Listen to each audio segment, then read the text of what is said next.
Dans cette troisième vidéo concernant le jeu de l'ombre, nous allons voir le jeu de la carte. Nous avons vu que le jeu de l'ombre est un jeu d'origine espagnole qui se joue avec 40 cartes, avec une hiérarchie bien particulière. Ça, vous verrez ça dans la première vidéo. Dans la deuxième vidéo, vous verrez que c'est un jeu de levée. On explique ce que c'est qu'un jeu de levée. On explique aussi comment on peut gagner. On donne des définitions.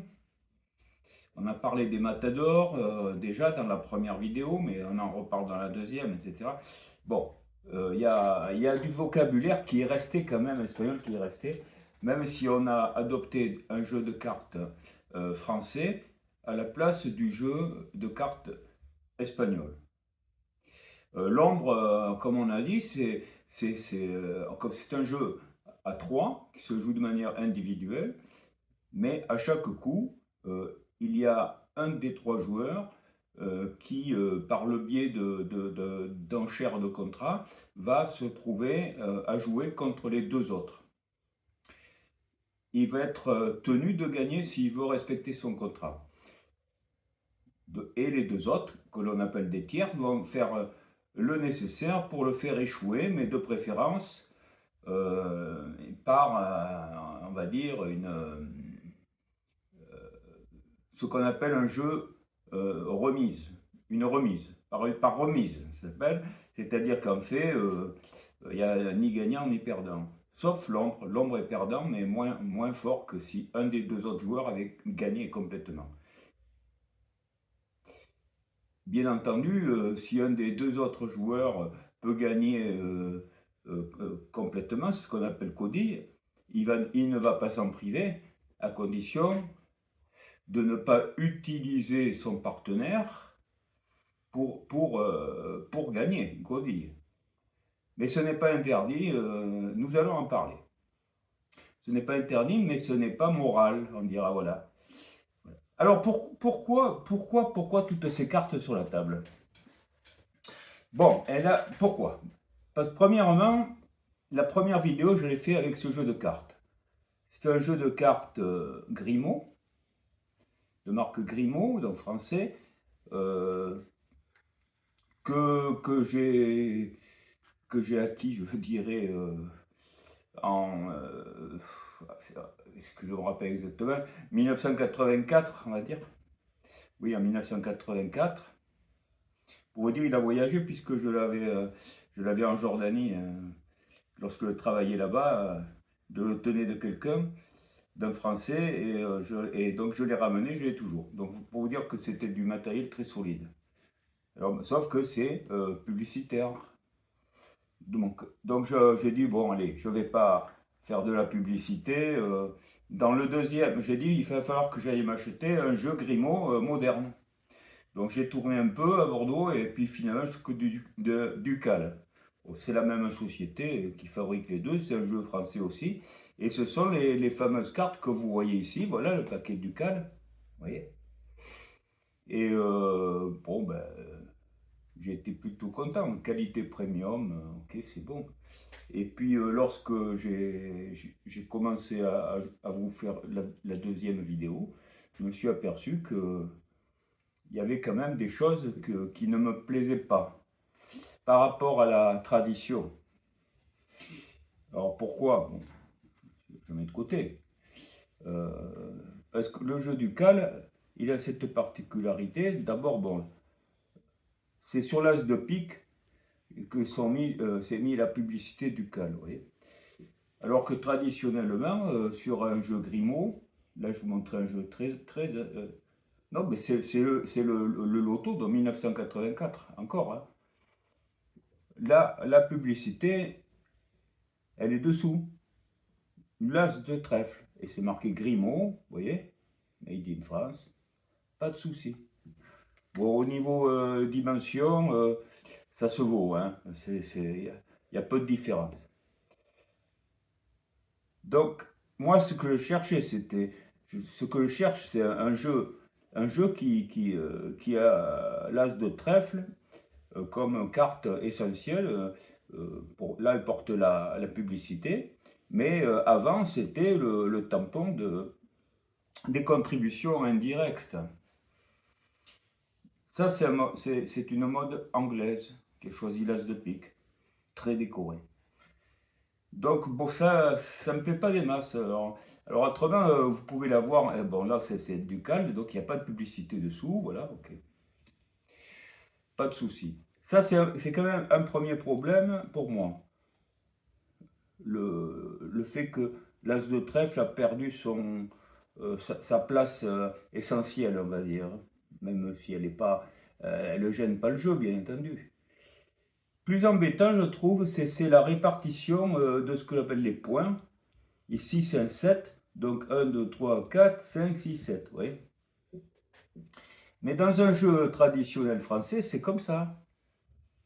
D'abord, c'est plus gros. Vous voyez? C'est comme ça. 5 et 2, 7. Là, chez Ducal, ils ont fait quelque chose qui leur appartient. Mais bon, à la limite, bientôt, il n'y a qu'à supprimer, il n'y a qu'à mettre un seul trèfle, un gros 7. Et on va jouer au Uno hein, aussi bientôt.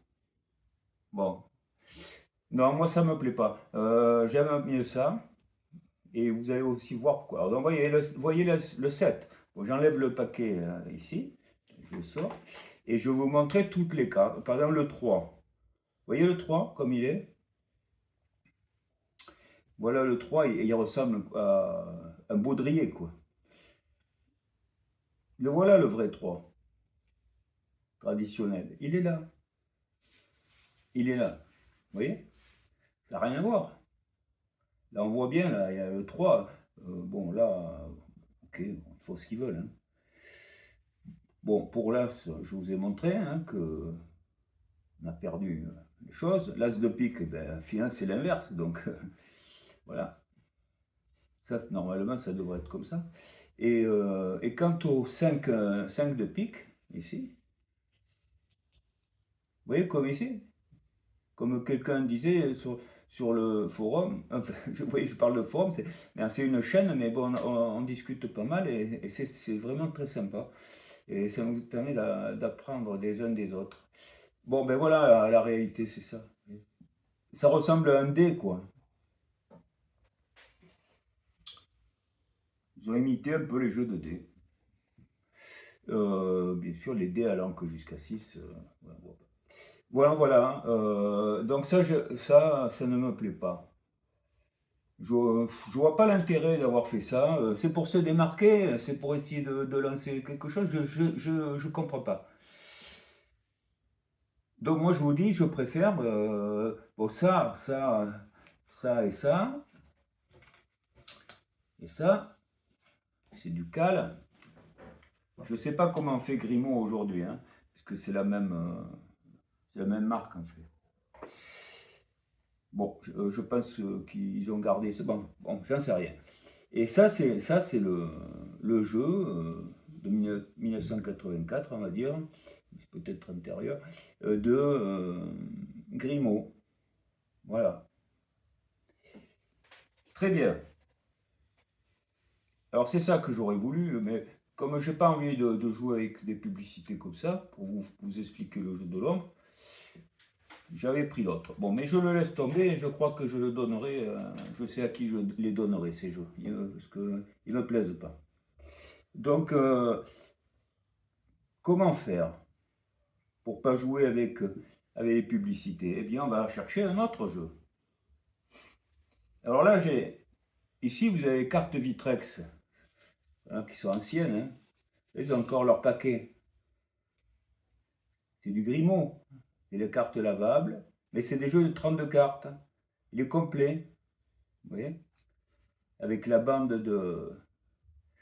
des impôts indirects, mais pas que ça, regardez. Si vous levez ici, c'est prévu pour, hein. Vous trouvez l'as de trèfle, et là où on a mis où ils mettent maintenant où était mis la marque du fabricant, eh ben en fait c'était le tampon, hein. C'était le tampon aussi le tampon des impôts indirects. Donc voilà. Bon, ben celui-là, je ne vais pas l'ouvrir. Je vais pas l'ouvrir. De toute façon, c'est 32 cartes, donc laisse tomber. Ok. Donc je le remets dans sa boîte et je laisse de côté. Mais il se trouve que j'en ai un autre ici. Et celui-là, il est ouvert. Aspect, bon, c'est des cartes fortes, oui. Donc ça, c'est Grimaud. Pareil. Alors là, si vous décollez, ici, vous allez trouver le tampon des impôts indirects.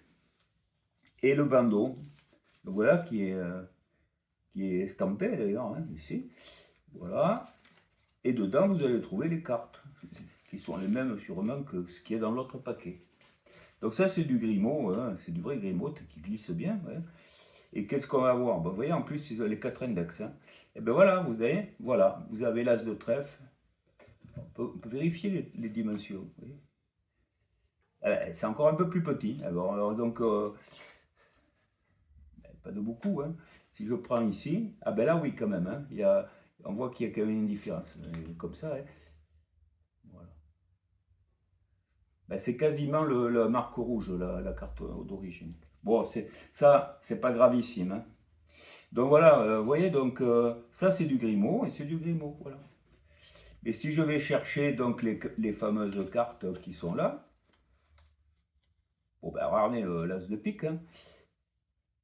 Alors le papier il est filigrané, ouais. Alors donc vous voyez, le papier est filigrané, ici vous avez le tampon des impôts indirects, hein, sur l'as de trèfle, mais c'est pas tout. Hein. Et puis vous avez ici la bande qui scelle les paquets, carrément, des impôts, avec la petite fenêtre pour voir si on a bien le truc. Mais c'est pas tout, hein, c'est pas tout. Pour dire un peu si ça devait rapporter de l'argent. Hein. Après vous avez le 7 de trèfle, hein. Voilà, vous le reconnaissez. Hein. Donc, et comme c'est un jeu de 32 cartes, vous n'aurez ni le 3 ni le 5. Voilà. Donc, alors qu'est-ce que je voulais vous dire? Prenons le valet de trèfle, qui est très important.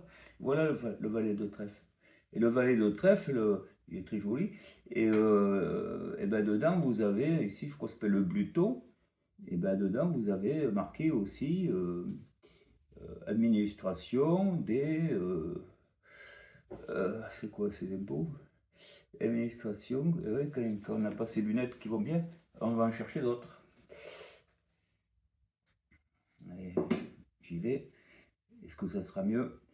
Oui, voilà. Bon, administration des contributions indirectes. Et voilà, administration des contributions indirectes. Et il y a la date de 1800. Ça doit être 53, il me semble. Bon, ça aussi, donc c'est une marque d'impôt indirect. Vous avez la marque des impôts indirects sur le valet, vous l'avez ici, et puis vous l'avez sur l'emballage. C'était sérieux, hein? Bon, ça c'est, vous voyez, ça c'est déjà un jeu ancien. Hein. Et donc, ancien, mais pas aussi ancien que d'autres. Hein. Donc, celui-là, qu'est-ce que je fais? Bon, ben je le range, hein, parce que je le range dans le sens où c'est un jeu de 32 cartes et il nous faut 40 cartes. Donc, ça va pas. Bon, vous l'avez vu, hein, c'est fait. C'est filigrané, là. Oui, c'est ça. On va dire. Non, c'est comment dire, comment on appelle ça? Estampé. Voilà, c'est en relief, là. Bon, ok, c'est bon. C'est la bande, hein. C'est la bande de sceller des contributions indirectes. Va venir, la contrebande doit venir de ces choses-là. Faire des fausses bandes. Bon, ensuite, qu'est-ce que nous avons ici? Bon, ça c'est les cartes du loto, les cartes Grimaud, qui sont conformes à celles qu'on a vues là, mais un tout petit peu plus grandes. Voilà. C'est conforme. Et là, qu'est-ce que nous avons ici? Et bien là, nous avons les cartes plus anciennes qui doivent dater du 19e siècle. Il n'y a pas, dessus, il n'y a pas écrit la marque du fabricant. Alors, je ne suis pas assez connaisseur pour vous dire. Ben, tout ce que je peux vous dire, c'est que par contre, si je vais rechercher les cartes qu'on voit ici, vous allez trouver quoi? Ben voilà, le 3 de trèfle. Vous voyez, vous allez trouver l'as de trèfle. Alors l'as de trèfle, et ce que je vous dis, il n'y a pas de marque. Donc je ne sais pas pourquoi. Les connaisseurs savent, moi je ne sais pas. Le 7 de trèfle, après je ne peux pas me lancer sur tout, hein. Le 7 de trèfle, c'est le même, hein. C'est le même. Et puis, ce que c'est ancienne celle-là, hein. Et puis après, vous avez le 5 de pique. Vous avez le 5 de pique. Alors, on va le trouver où le 5 de pique? En espérant qu'on l'a. Oui, ben voilà, le 5 de pique. Bon, je vais le mettre dans le même sens que j'ai mis l'autre. Voilà, c'est le même, hein, voilà, c'est le même. Voilà. Alors donc j'ai dit, il n'y a pas ici le tampon des impôts indirects. Mais si je vais chercher le valet de trèfle,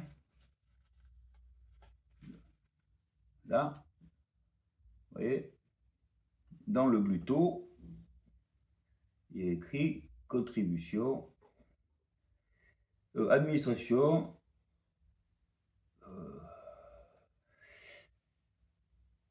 des contributions indirectes. Et c'est bien marqué 1853. C'est ça. Donc c'est pareil que l'autre. Ça n'a pas changé, c'est le même bluto que celle que je vous ai montrée tout à l'heure, qui était plus récente. Mais celles-là sont du 19e. Hein. Toujours même papier filigrané, hein, voilà, par les impôts. Et là, vous avez toutes les cartes. D'accord?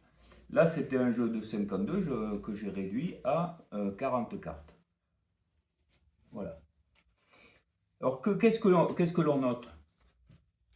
Et bien là, il n'y a aucun index.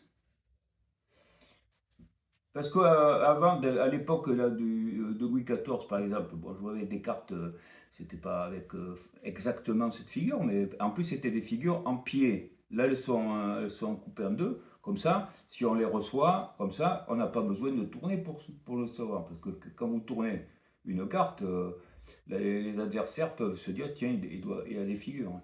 Vous voyez? Bon, là, c'est pas nécessaire. Et donc, et par contre, quand vous voyez des cartes comme ça, ben, du coup d'œil, vous pouvez dire c'est un 7. Pas besoin de mettre des index. Alors, ils ont d'abord mis, il y a déjà eu des index dans deux coins diagonaux, et puis plus tard, ils en ont mis de l'autre côté. Pour les droitiers, pour les gauchers. Voilà. Mais bon, à l'époque, en plus, il faut noter que les coins ici sont très très peu courbes, hein, parce que là, c'est pas l'usure hein, qui les a courbés, c'est qu'ils ont été volontairement courbés. Ils sont pas pointus, quoi. Et derrière, les cartes sont tarottées. Bon, au lieu d'être des cartes qui étaient blanches comme avant. Voilà. Je vais vous dire qu'on va faire cette vidéo avec ce jeu de cartes. Et là, c'est quoi? Eh bien ça, c'est un jeu de cartes qui est bien plus proche de ceux qui se jouaient même à l'époque de Louis XIV. C'est un jeu, c'est une reproduction faite par Grimaud aussi. Faite par Grimaud, voilà, maître Cartier depuis 1848, voilà, etc., etc. Et donc, porté français en pied. Et donc, ça, nous allons voir ce que c'est. Et donc, c'était France Carte, voilà, édition Simon, France Carte, France 1983. Vous voyez, c'est à peu près l'époque de ce jeu-là. Et ça c'est une reproduction. Bon, je l'avais trouvé et ça m'avait, j'ai trouvé sympa, donc je l'ai. Voilà. Alors je vous montre comment c'est pour vous montrer ce que ça pouvait poser comme problème pour jouer. Voilà. Voilà, voilà. Par exemple, quand je parle du Bézigue, souvent, c'est avec ces cartes-là que les gens jouaient à cette époque-là, oui. Oui. Ça, c'est les cartes qui ont été adoptées officielles, hein, au début du 19e siècle. Je ne sais pas si j'ai... Je crois qu'il y a une carte qui explique, mais... Puisque je vous dis, je ne suis pas un grand spécialiste des cartes, hein, mais quand même, je sais faire la différence. Donc, qu'est-ce que nous voyons? Quand on dit un carton, bon, on voit bien que c'est du carton, là.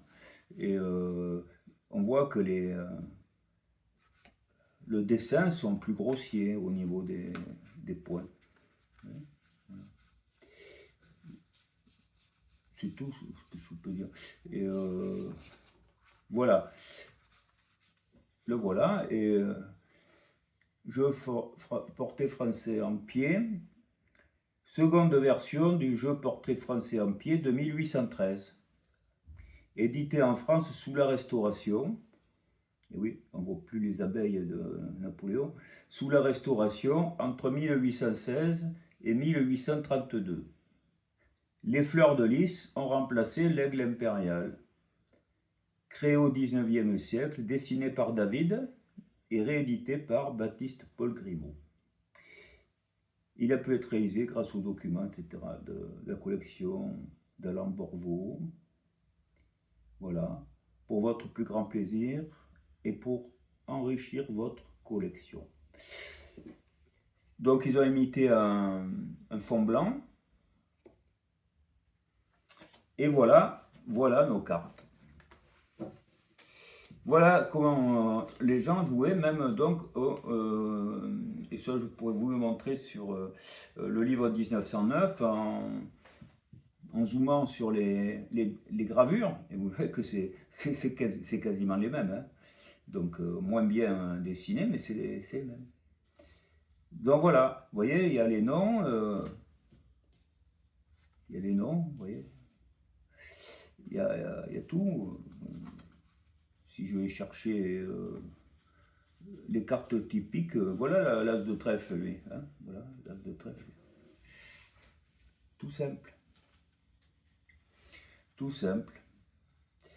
Bon, après voilà, après si il n'y a pas d'index bien entendu, encore moins, voilà. Hein. Et donc voilà, ben, si vous voulez chercher, ben, vous cherchez. Voilà le 3. Ouais, voilà le 3. Ok, ici le 7. Avec un peu d'habitude, on retrouve vite. Hein. Bon, je vous montre avec le 5 de trèfle, c'est pareil. Oui. Voilà, donc voilà, c'est ça, c'est ça.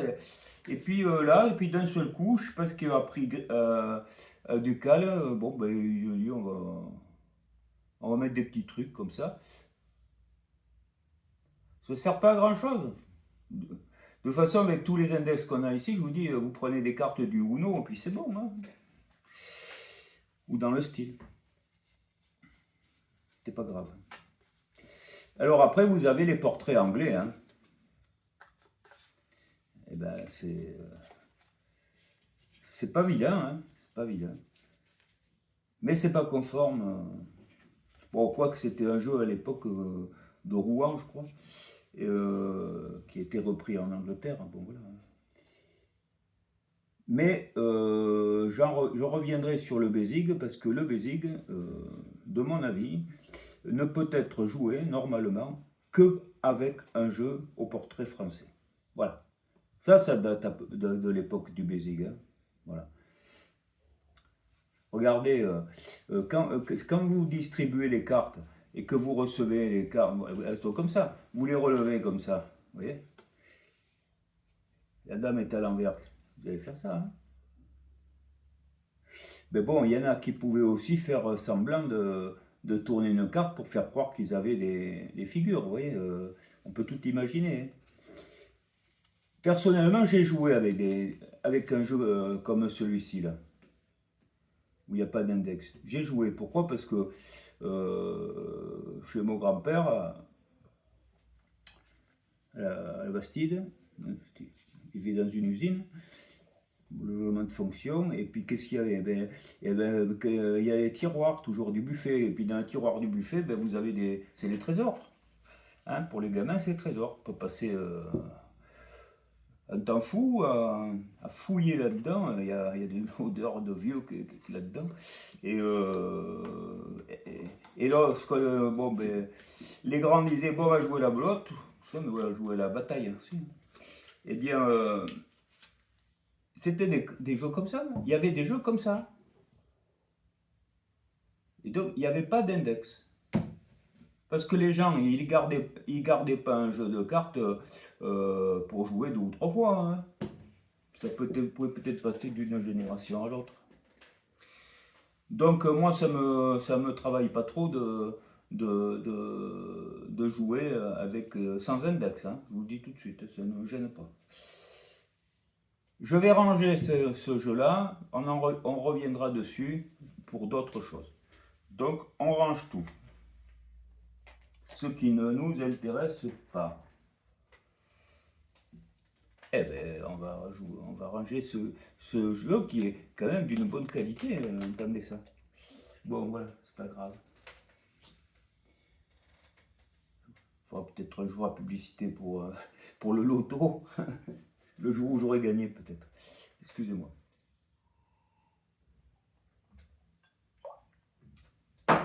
C'est parti. C'est parti. Nous jouons donc avec des cartes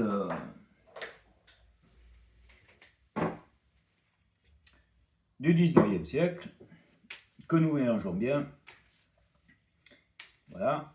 Et alors donc il y a tout, vous avez vu dans la deuxième vidéo comment on choisit les places des joueurs, où est-ce que les gens se mettent, et puis aussi quel est le premier donneur. Donc on revient pas là-dessus, on suppose que je suis le premier donneur, donc je prends les cartes, bon, ok, je les donne à mon adversaire, oui c'est ça, qui il coupe, je referme et je distribue des cartes, 3 par 3. 3 fois, 2 fois,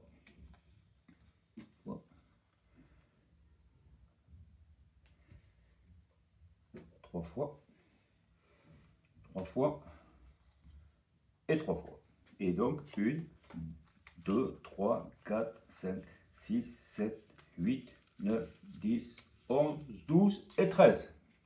Le total, alors je le mets ici, attendez, je le mets ici puisqu'on tourne dans ce sens, pour qu'on se rappelle bien, c'est le talon. Pour que c'est ce joueur-là qui sera le prochain donneur. Voilà. Et chacun va retourner ses cartes. Alors, dans la dernière vidéo, je ne montrais pas les cartes, parce que le but c'était de savoir qu'est-ce qu'on appelle une levée, et puis combien il fallait de levées pour gagner, pour que l'ombre gagne, et qu'est-ce que c'était pour lui de perdre. Il pouvait perdre donc par remise ou perdre par codille. Voilà, j'avais expliqué tout ça. Bon, je ne reviens pas là-dessus. C'est le principe du jeu. Il restait à savoir, mais oui, mais comment fait-on une levée?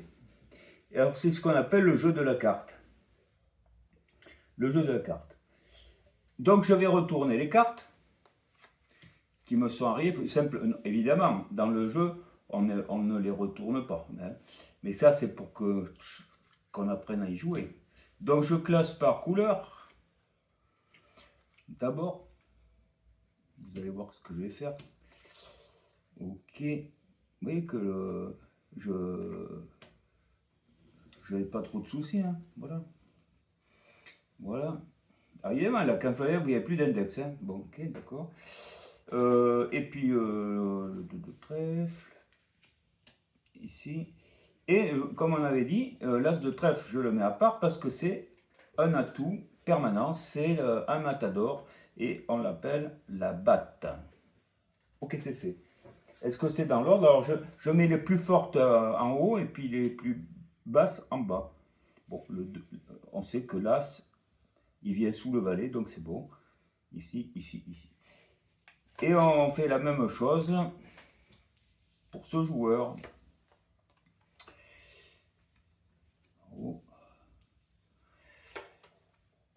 pique, trèfle, pique, carreau, carreau. Alors, on sait qu'en rouge, les couleurs sont inversées. 2, 3 et 4. Voilà. D'accord? Il n'a pas de cœur. Bon, alors, on passe au suivant. Je vais revenir un peu plus bas ici. Ça, c'est pour vous montrer, c'est tout. Hein. Donc, j'y vais. Hein.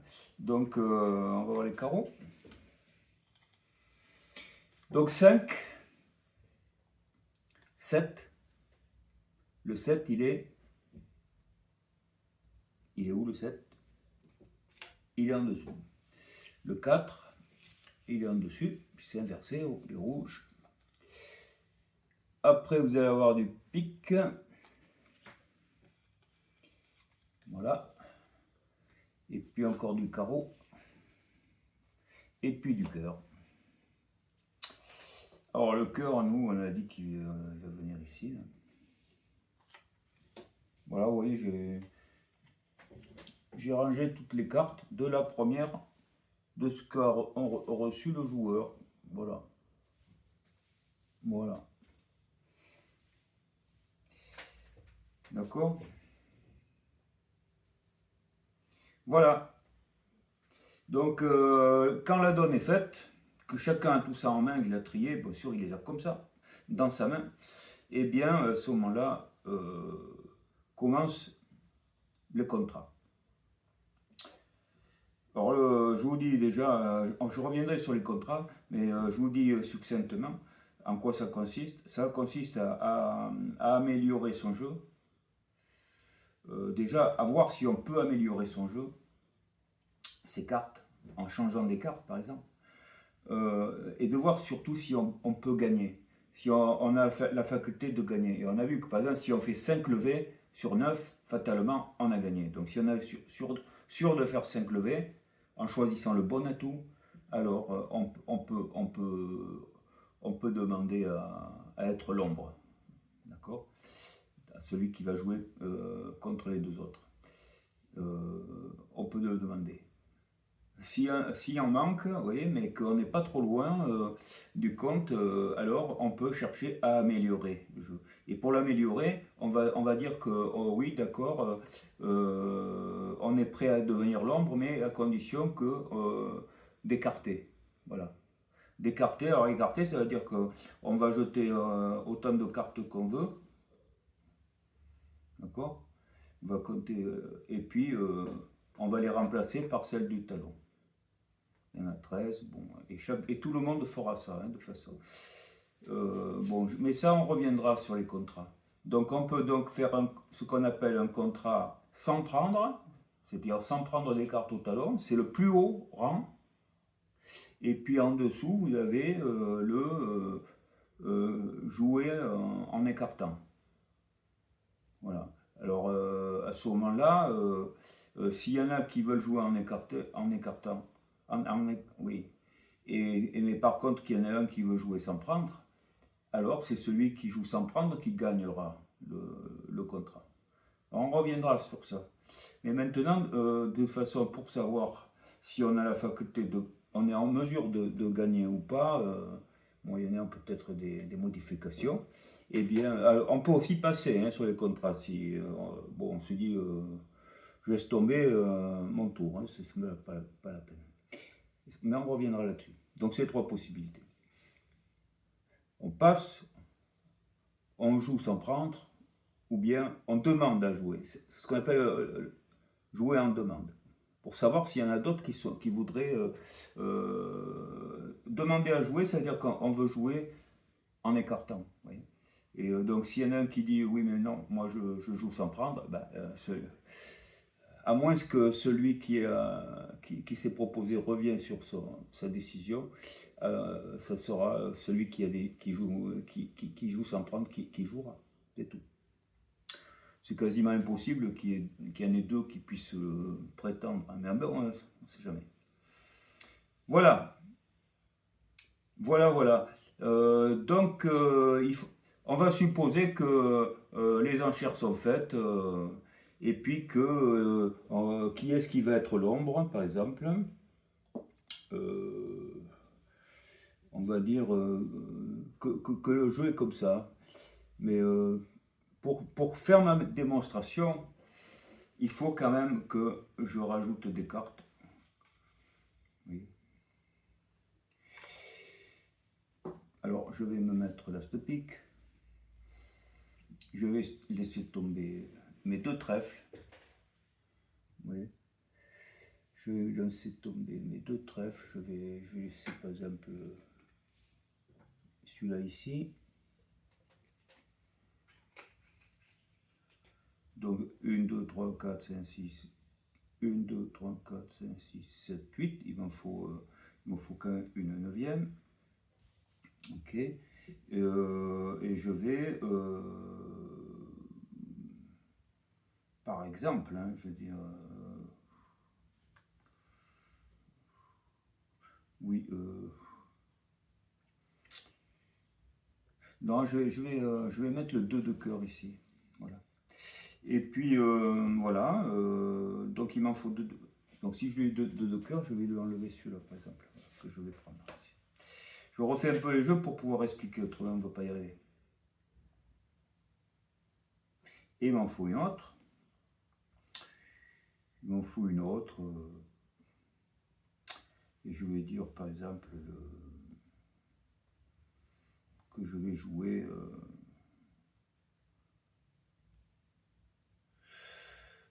je mets la dame de trèfle. Voilà. 4 et 3, 7, 8. Alors 1, 2, 3, 4, 5, 6, 7, 8, 9. Et j'enlève celle-là. Voilà. 1, 2, 3, 4, 5, 6, 7, 8, 9, 10, 11, 12 et 13. On est bon. Bon, voilà, voilà le jeu modifié. Et puis là, ben, il faut se décider. Bon, évidemment, c'est moi qui vais être l'ombre, voilà, par exemple. Voilà, bon, j'ai joué en demande, pour ça il y a eu des échanges, tout ça. Des échanges avec le paquet, normalement, c'est tout. Hein. Et donc, je choisis un atout. Ben, je vais choisir atout cœur. Donc, comme l'atout cœur il est rouge, donc ça c'est le ponte. Il va passer devant ici. D'accord. Et puis suivi du roi et de la dame. Donc ici j'ai tous mes atouts. J'ai tous mes atouts, je vais les mettre comme ça. Hein. Voilà. Donc ça c'est les deux matadors. Il me manque un matador. Hein. Et puis voilà. Voilà. J'ai donné, c'est celui de droite qui doit jouer. Alors comment ça se passe? Et bien par exemple il va se dire, bon ben je sais pas, il va dire que il joue du carreau. Il joue sa plus petite carte carreau qui est le 3, puisque c'est inversé. Il joue le 3. Donc il dit carreau. Le suivant doit jouer du carreau s'il en a, obligatoire. Et après, il joue ce qu'il veut. Hein. Au-dessus, au-dessous, bon là de toute façon... bon, puis là, qu'est-ce qu'il va dire? Bon, ben, comme ils jouent ensemble contre moi, bon, il va dire, ils vont essayer de faire une levée, donc il va jouer son roi. Il va jouer son roi. À ce moment-là, moi, je dois jouer. J'ai du carreau, je dois jouer, je le joue. La main est complète. Le deuxième joueur a mis la carte la plus forte, il a fait la levée. Voilà. Donc, première règle, on doit jouer de la couleur demandée par le premier en carte. Et, mais on n'est pas obligé, de monter. On fait ce que l'on veut. Mais on doit donner de la couleur qui a été demandée. Là, c'était du carreau. Rappelons-nous ça. Maintenant, c'est le deuxième qui a fait la levée. Donc, il la plie. ici, et c'est encore à lui de jouer. Bon. Et là, il se dit, ben, je vais lancer à pique. Il a un roi. Ben, continuez. Bon, ben, j'ai du pique, je suis obligé. Ce sont eux qui ont la main. Si, là, il a du pique, il va être obligé de jouer du pique. Il va jouer la petite parce que c'est là les maîtres. Bon, alors qu'est-ce que. S'il n'en avait pas, il n'aurait pas été obligé de couper. Même si c'était l'ombre qui était maître, on n'est jamais obligé de couper. Jamais. Si on n'a pas de la couleur demandée, on doit fournir de la couleur demandée. Si on n'a pas de la couleur demandée et qu'on a de l'atout, on n'est pas obligé de couper. On ne l'est pas. On n'est pas obligé. Donc on fait ce que l'on veut. Donc comme c'était son ami de circonstance qui était maître, s'il n'avait pas eu de pique, il n'aurait pas coupé. Sauf s'il voulait prendre la main pour imposer son jeu. Donc qu'est-ce qu'il va faire? Ben, il va laisser. Et donc le deuxième joueur fait sa deuxième levée. D'accord? Il en a fait deux, il a toujours la main, c'est à lui de jouer. C'est à lui de jouer. Que va-t-il faire? Il sait que c'est à tout cœur. Alors, qu'est-ce qu'il va faire? Bon, écoutez, il va jouer. Allez, on va jouer. Il ne savait pas, je fais ça. Il joue du pique. Le deuxième joue du pique. L'ombre n'a pas de pique.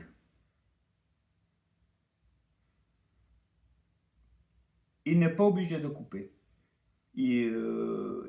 Normalement, bon, on pourrait dire qu'il doit couper, avec au moins la dame de cœur, par exemple.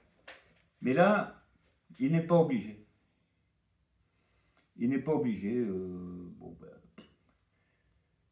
il se dit, bon, le carreau, de toute façon, il ne va pas passer avec...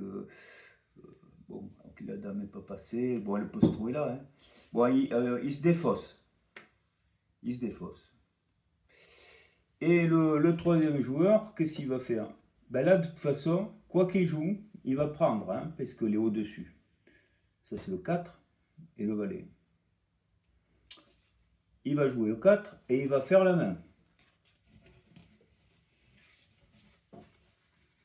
On n'ajoute pas les deux joueurs qui sont les deux tiers ne cumulent pas leur levée. Hein. C'est chacun la sienne. C'est toujours un jeu individuel quand même. Donc c'est lui qui a fait la main. Donc on a vu, on doit suivre la couleur demandée. On n'est pas obligé de monter.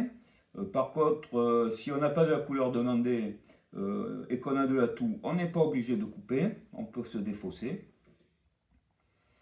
Et si vous allez voir ensuite que si un joueur joue de l'atout, à ce moment-là, évidemment, les autres joueurs devront jouer de l'atout, puisque c'est la couleur demandée, mais ils ne seront pas obligés de monter non plus. Voilà. Mais pour l'instant, c'est le deuxième joueur qui a la main. Le problème, c'est qu'il a la manille sèche. Manille qui est quand même le deuxième matador. Alors, que faire?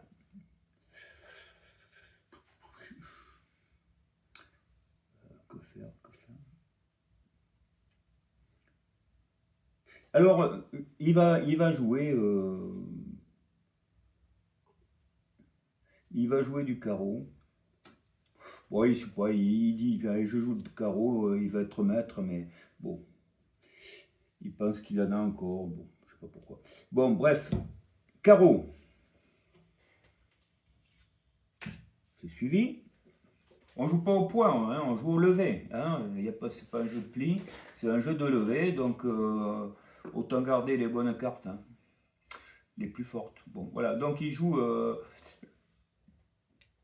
il suit, c'est donc toujours lui qui est maître, Et voilà qu'arrive le tour de l'ombre. Que fait-il? Il n'a pas de carreau. Il peut se défausser et jouer du trèfle. Pourquoi pas? Il peut. Mais regardez ce qu'il va faire. Je vous le fais. Il coupe. Là, il a le droit, hein, il coupe. Il a fait le choix de prendre la main. Donc, il coupe, c'est lui qui prend la main. Première levée pour lui, très importante. Bon, je la mets là.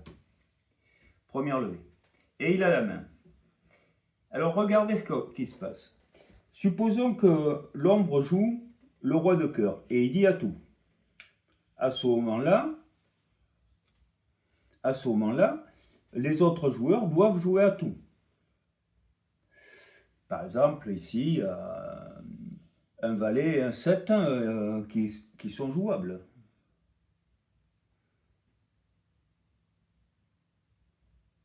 Non, ça, c'est pas la manie, excusez-moi, c'est pas la manie. La manie, elle est là, hein, elle est là, la manie, voilà. Elle est là, la manie. Donc, la manie, elle vient là. Excusez-moi, puisque les rouges sont inversés, hein, d'accord? Donc 5 et 2, 7, c'est donc la plus petite carte en rouge dans l'ordre ordinaire. Donc elle devient bien, en un tout cœur, elle devient bien la manie. Bien. Bien, qu'est-ce que va faire donc ça c'est un atout ordinaire. Donc il doit le jouer puisqu'il a. Il joue à tout. Puis vient le tour du dernier. Alors qu'est-ce qu'il va faire? Bon, ben là, il doit suivre à cœur. Oui. Alors, s'il suit à cœur, il va être obligé. Il a deux possibilités. Soit jouer le valet, soit jouer la manille. Mais la manille est un matador. Il n'est pas obligé de la jouer. Il faut le savoir. Même si l'atout est demandé, on n'est pas obligé de jouer la manille. Ce n'est pas obligatoire. D'accord? Ce n'est pas obligatoire. Aucun matador, puisque les matadors sont des atouts, on pourrait les considérer tous pour du cœur, bon, notamment la manille bien sûr, eh bien les matadors ne sont pas tenus de respecter la règle de suivre à la couleur. Par contre, si il ne joue pas la manille, il devra jouer le valet de cœur qui lui est un atout ordinaire, qui lui doit obligé de suivre la loi. Et donc il va mettre. C'est le roi qui était le plus fort. D'accord? C'était moi qui avais mis le roi. Donc je refais la main et j'ai la deuxième. Et maintenant, passons à la suite. Regardez ce qui va se passer. Je vois qu'il manque un matador. Sur les trois, il m'en manque un, le deuxième. Deux possibilités. Trois. Je sais que si je joue le ponte, si quelqu'un a la manille, il va me le prendre. Bon, je ne vais pas le faire donc. Donc je vais jouer quoi? Je sais que si je mets la batte, elle sera capturée par la manille. Donc je vais jouer l'espadille. Et je dis atout d'espadille. Donc c'est cœur qu'il faut jouer. À ce moment-là, les autres sont obligés de jouer du cœur s'ils en ont. Lui, il n'a pas de cœur. Pas de cœur. Il joue son as de carreau. On s'en fiche, il se défausse. Arrive le dernier. On a dit que s'il y a de l'atout demandé, on n'est pas obligé de jouer. On n'est pas obligé de jouer un matador. On l'a dit ça.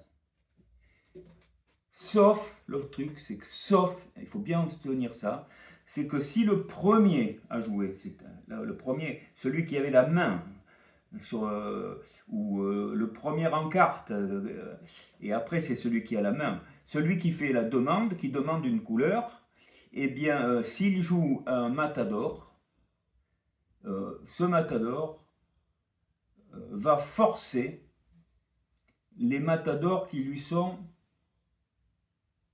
inférieurs. Inférieurs. Donc, l'espadille va forcer la manille et la batte. Bon, la batte, c'est moi qui l'ai.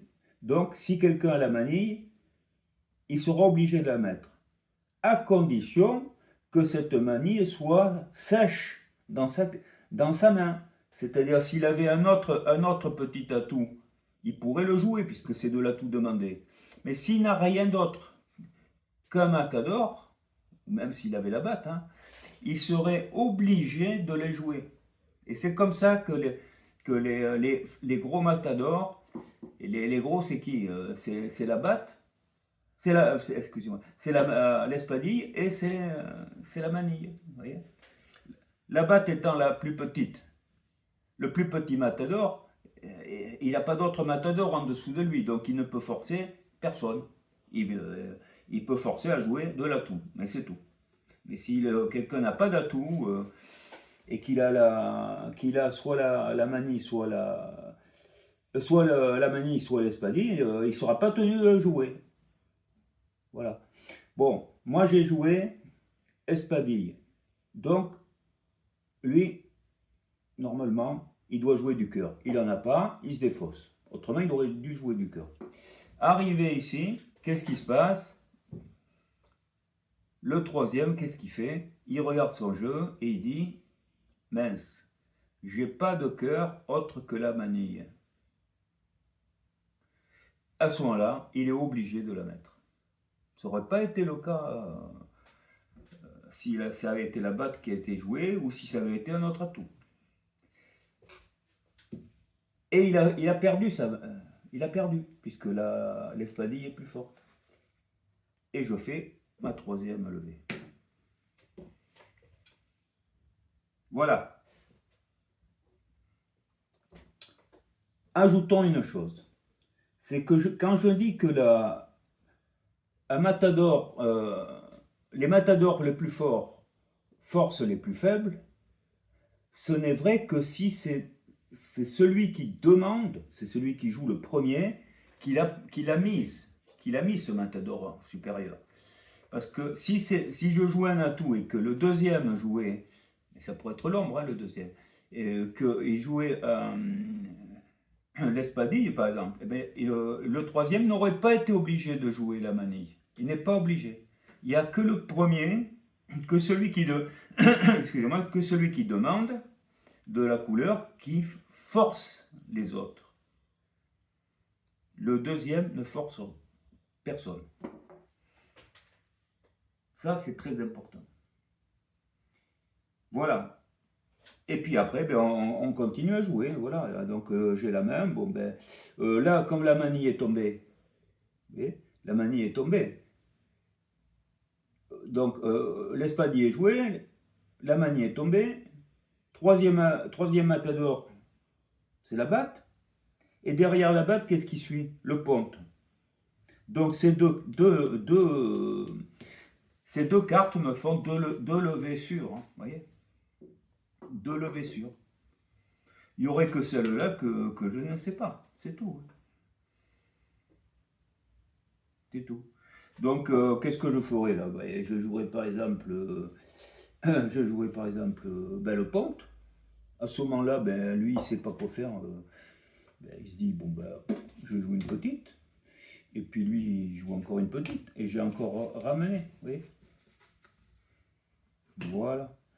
Et puis ensuite, qu'est-ce que je fais? Ben, je joue un coup encore de batte. Vous voyez? Bon, voilà, pareil, il se dit je vais jouer ça, puis lui il dit je joue ça. Vous voyez, puisqu'ils se défaussent, hein. Ils ont rien d'autre à faire, c'est bien. Et puis je finis avec la dame de trèfle, lui il joue ça, le valet est inférieur, et je ramasse ici.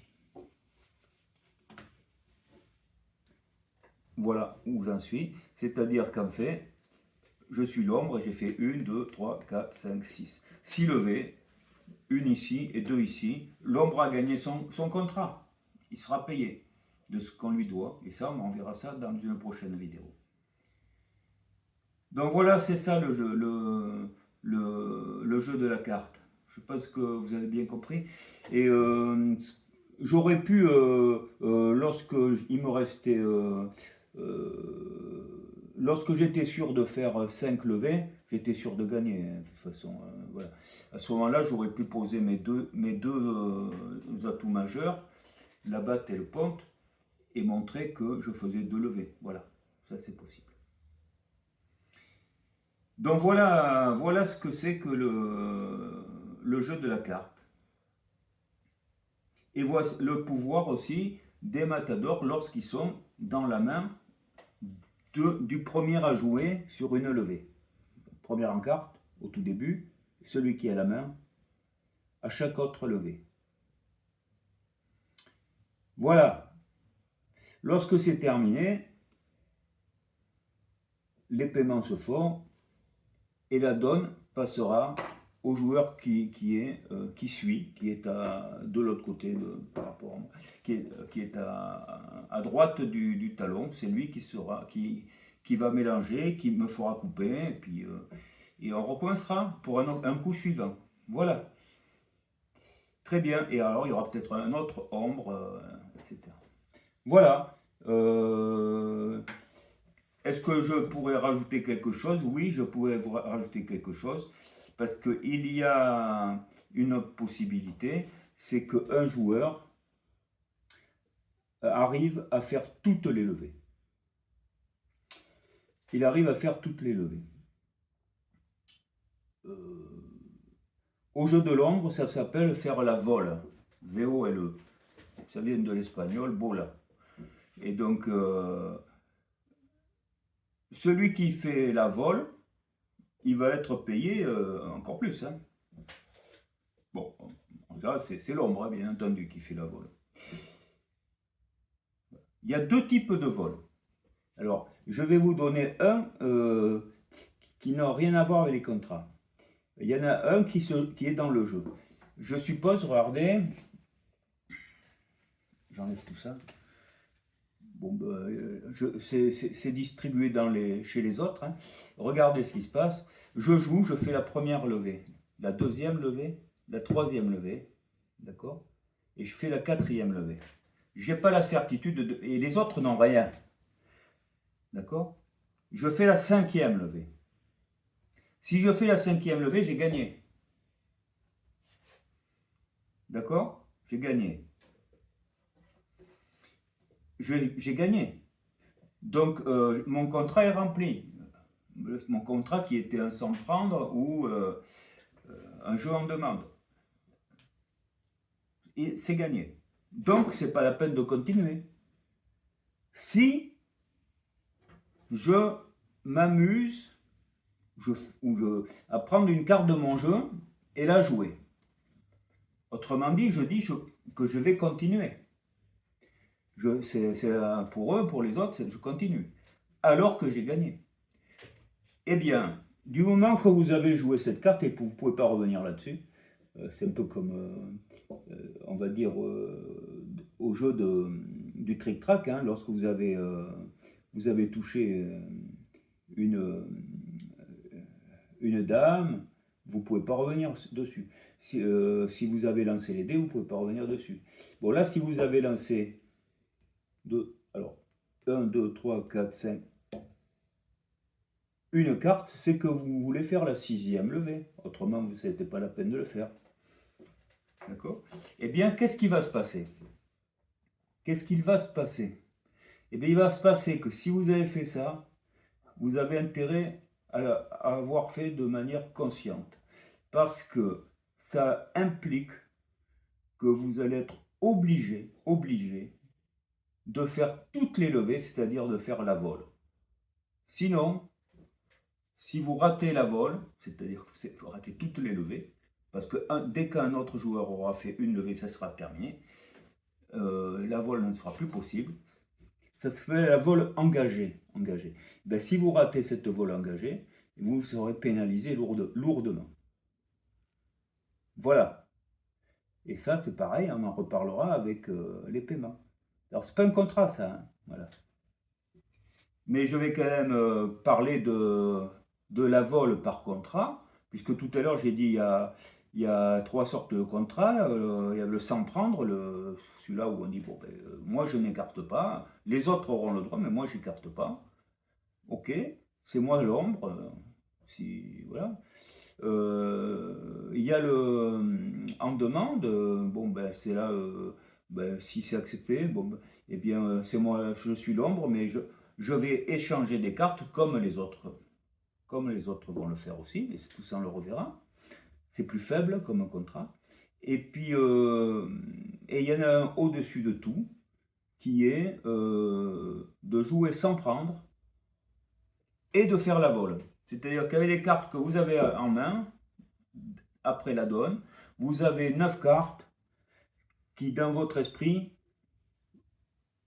vous disent que vous allez être capable non seulement de gagner, faire le nombre de levées qu'il faut, 5 par exemple, mais bon, vous pourriez gagner avec aussi avec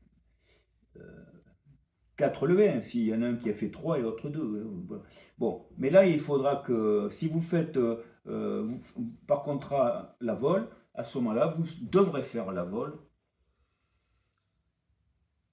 dès le départ. C'est pas une histoire. Dès qu'une levée aura été faite, même si c'est la première, la deuxième ou la troisième, eh bien, à ce moment-là, votre contrat est perdu.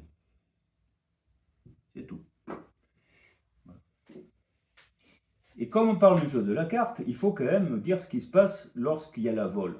Alors si c'est la vol engagée, ou si c'est la vol contractuelle, qui est très rare, à ce moment-là, les deux tiers peuvent se rapprocher l'un de l'autre.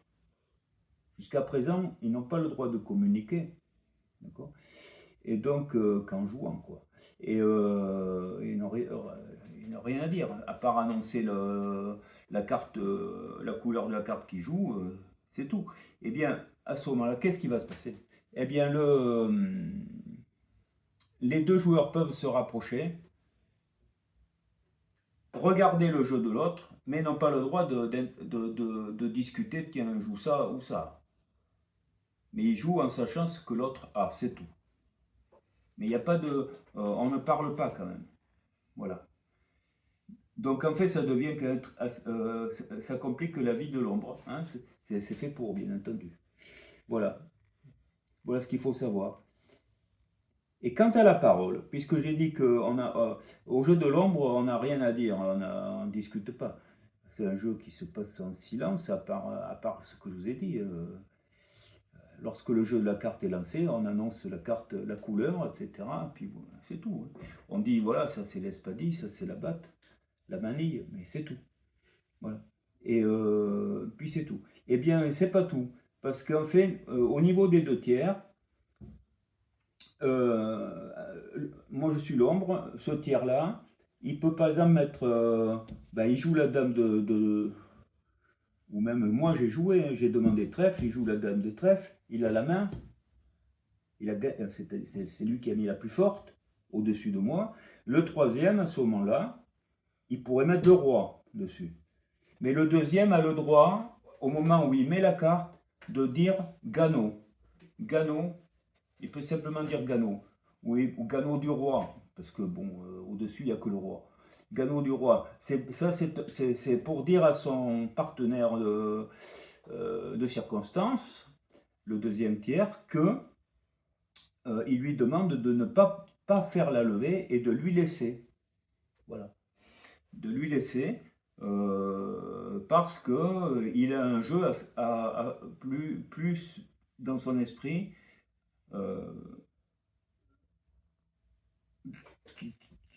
qui est plus certain pour faire tomber l'ombre. Voilà. Il faut savoir que le deuxième tiers n'est pas obligé d'accepter ce que l'autre lui a demandé. Voilà. Mais Gano, c'est voilà, ça on peut le faire. L'ombre n'a pas le droit de demander Gano, hein, ça c'est clair. Hein. Voilà. Ensuite, il y a la deuxième chose qu'un tiers peut faire, c'est que lorsque il va jouer,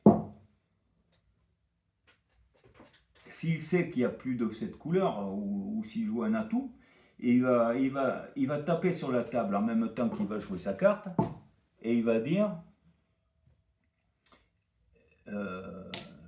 atout, c'est tout, et il tape avec sa carte, avec sa main, le dos de sa main, et ça veut dire pour son partenaire qu'il faudrait qu'il mette un atout fort pour forcer l'ombre. Donc, ce qui signifie que l'ombre est le troisième. Donc c'est donc toujours le tiers qui est premier en main qui peut faire ça. Il fait comme ça, atout. À ce moment-là, l'autre, si il est d'accord, eh ben, il va mettre le roi de trèfle, ou peut-être même qu'il mettra un mat d'or. Voilà. Donc c'est les deux possibilités. Laisser la main, ou bien la prendre pour forcer l'ombre. Et là, eh bien écoutez, je vais en terminer là, puisque je vous ai tout dit. J'ai passé quand même beaucoup de temps au début à vous parler des types de jeux de cartes. Mais maintenant, nous passerons à la prochaine vidéo au niveau des contrats et des enchères. Voilà. Et ensuite, on parlera des paiements et de la fameuse bête. Voilà.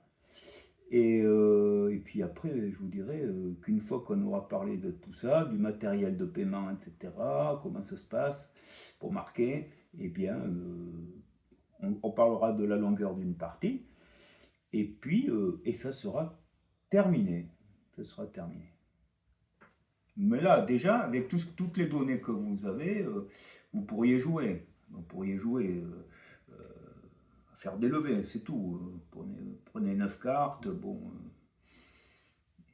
Vous laissez le talon où il est, et puis vous vous entraînez à jouer comme ça. Par exemple, si.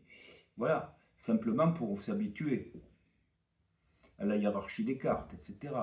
Puis aux règles des matadors, etc. Voilà. C'est un simple entraînement. Mais une fois que vous aurez vu les contrats, après, il y aura le jeu des écarts. Et le jeu des écarts est très important, bien entendu. Écart ou pas écart. Bon, voilà, j'en reste là, et je vous dis, écoutez, à très bientôt, et puis j'espère en tout cas. Et puis voilà. Et merci toujours de vous abonner. Je vois qu'on a passé les 100. On les a dépassés. En nombre d'heures de visualisation, c'est pas mal non plus. On approche aussi des 20 000 visualisations. On monte, ça monte, ça monte. Ça prouve qu'il y a pas mal d'internautes qui s'intéressent à ces jeux, et ça fait très plaisir, puisque le but est de les faire connaître. Parce qu'on ne sera peut-être pas toujours là pour transmettre. Alors pour l'instant, je transmets, et puis merci encore de suivre. Allez, je vous dis à très bientôt. Au revoir.